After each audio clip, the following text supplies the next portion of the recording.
The Sun Belt Conference strikes again. The year I came back was 2009. I think the story of the UK game really starts then because we went 0-12 that season. So Coach Elson walks off Fikesville for the final time to cheers. So him and Jake Gabler are staying positive even though no win in that win column.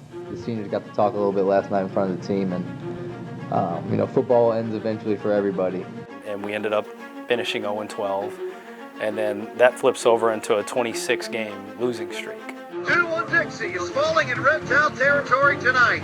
WKU close out the Ragin' Cajuns 54-21. It was the end of the 26-game losing streak. That set of players kind of catapulted us into a lot of success. Looking back now, you're like, man, that was a really talented team. Tops travel to Lexington to take on in-state rival Kentucky this Saturday night at 6 p.m.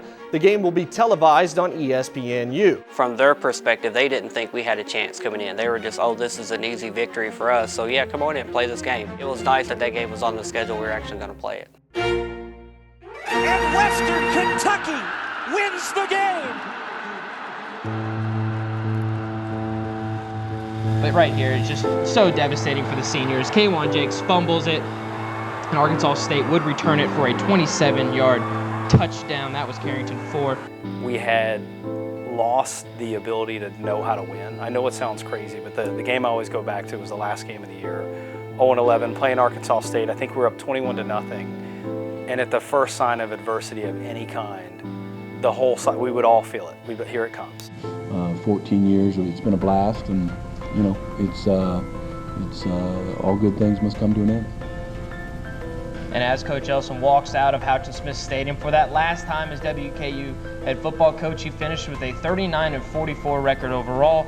More importantly, he finished 15-32 the past 4 years and only one win against an FBS team, and that was MTSU 2 years ago in Murfreesboro. Our weekly award here at the Extra Point is the Hero on the Hill, and while many candidates qualify for this week's honor, we've decided to award an overall semester hero on the Hill, and no, it's not Bobby Rainey. Willie Taggart is going to be taking home the hardware as he took a winless WKU program 2 seasons ago and transformed it into a conference leader. A week after the Arkansas State game, we said we're going to start a playmaking club.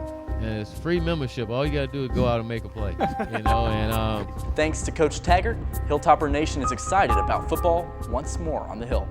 So when Willie came in, I know culture is a bit of a cliche, but we had a culture of, I've got so many Willie-isms that I think of when it comes to both being on the staff and talking about recruiting to what he would tell the players every day. But it was things like, if you guys are both headed to the water fountain, it better be a race and you better want to get there first and win.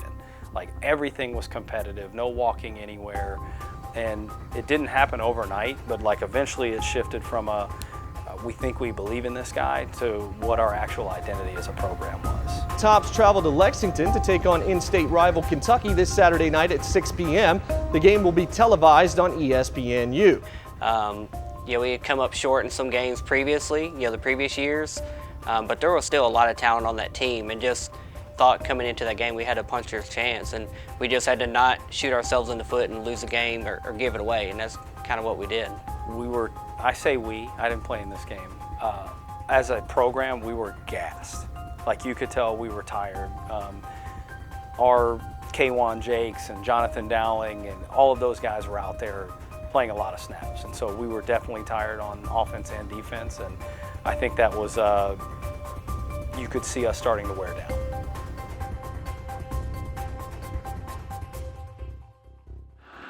Going to run to the power. Andrews. And Western Kentucky is an extra point away from tying this one up. What are we going to do when we score? I remember thinking that. What are we going to do when we score? Because we're right there. From the 3, Jake's back, lobs it right side, caught by Andrews, back to K1, caught! K1 running into the end zone. He's in! He has won the game! On September 15, 2012, the grass is red in Kentucky. A throwback pass from Andrews to K1 Jakes. And the Hilltoppers have just pulled off their biggest regular season win in 99 years of football. And WKU has defeated Kentucky 32-21. 31. Holy moly!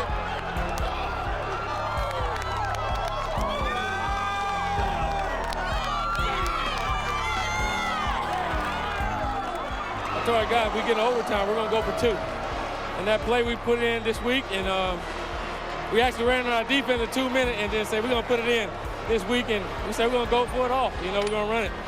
I think it's big for our program and talk about where we come from just in 2 years and where we're at now. You know, it's just, again, more part of the whole progress of our program growing, and it's a big signature win for it. It was our time. We played all these schools. It was our time. I heard him say the play call, Seminole, on the sideline. And when you watch as many practices as I had, you know, I knew how fast he was. I knew as soon as that was a catch, like, we won that game. And I think that we had given that everything that we had, and that play had to happen for us to win that game.